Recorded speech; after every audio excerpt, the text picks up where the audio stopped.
Hello students, now let me discuss the next important element in this literature, that is so called as the concept of assessment. So speaking about the concept of assessment, here you are going to study the meaning of assessment as well as different types of assessment. So here the basic question is, what actually is meant by assessment?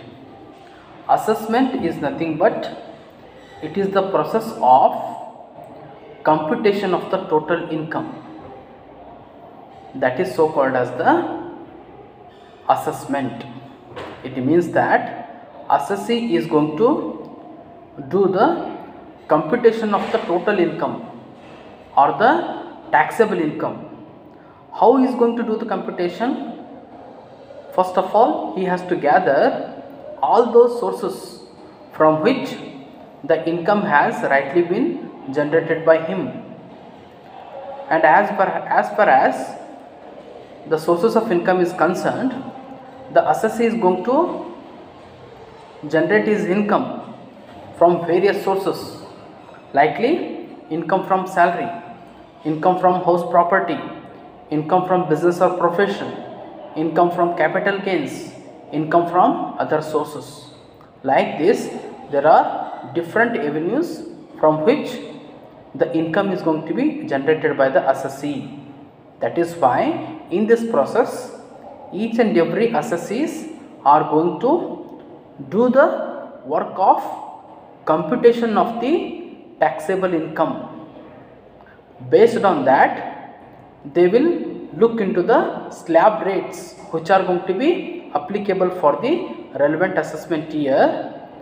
At the end, they are going to calculate how much tax that is going to be paid to the government, or they are going to determine how much tax which is going to be payable by them. That process is so called as the assessment. So in your exams, they will ask this kind of a question frequently. What is an assessment? Assessment is nothing but it is a process of determining the total income, and based on that they are going to calculate the tax payable. That process is so called as the assessment. And next thing is that there are different types of assessments.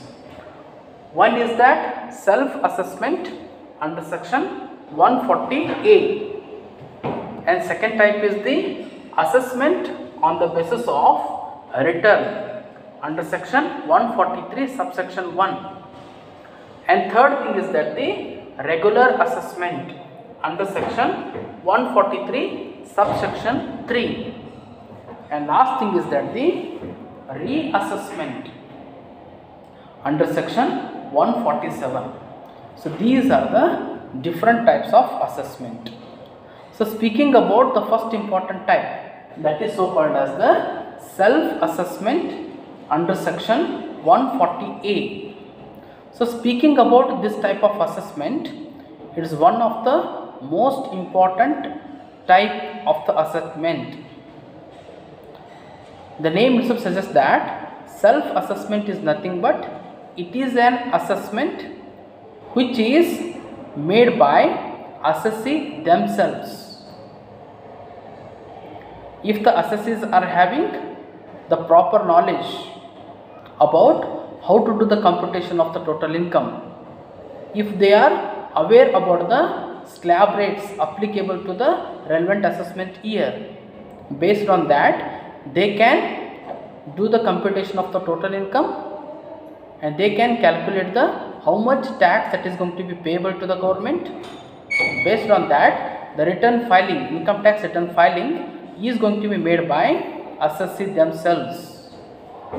If the assessees are not having that much of enough knowledge, they can consult any kind of people who are doing that kind of work, because you will find income tax return filers who are going to do the filing of income tax returns.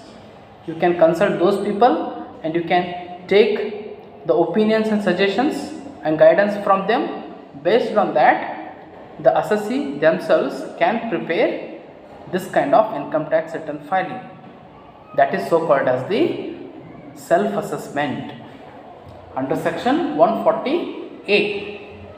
And second thing is that the assessment on the basis of the return under section 143 subsection 1. So this is also important. Here, once the income tax return filing which is going to be made by the assessee, based on that the assessing officer is going to do the proper assessment. It means that at the first stage assessment has been made by assessee himself, and based on that the income tax return filing has been made by him. And once that return filing is going to be cross checked by the assessing officer. How? In the sense, how the assessee has done the assessment. Likely assessment officer does the same work of assessment.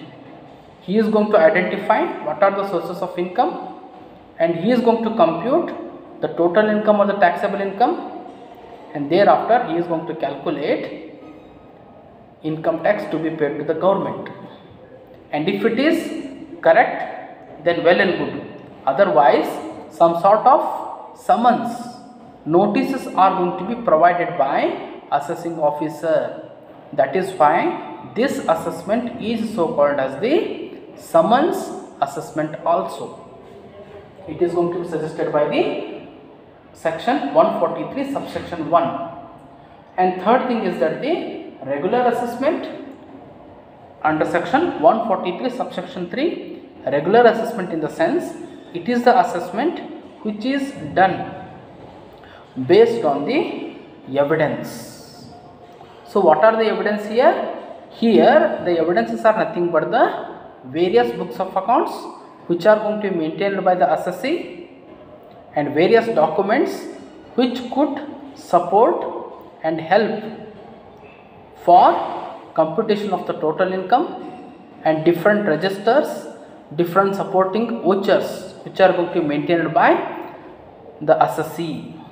Based on that the assessment is going to be made. That is why it is so called as the regular assessment. And fourth thing is that the reassessment under section 147. This is also one of the most important type of the assessment. Here the assessment work is going to be made once again. The assessing officer is going to do the reassessing process of the assessment. When the assessing officer is doubtful that some of the income has been not included in the total income, if he thinks that assessee intentionally escaped himself from disclosing of some of the relevant information, and if he thinks that if less tax has been paid to the government, or some of the relevant information has not been disclosed in the books of accounts, these are the situations which will invoke for the reassessment. That is why these are the 4 important types of the assessment. Please go through same. Thank you.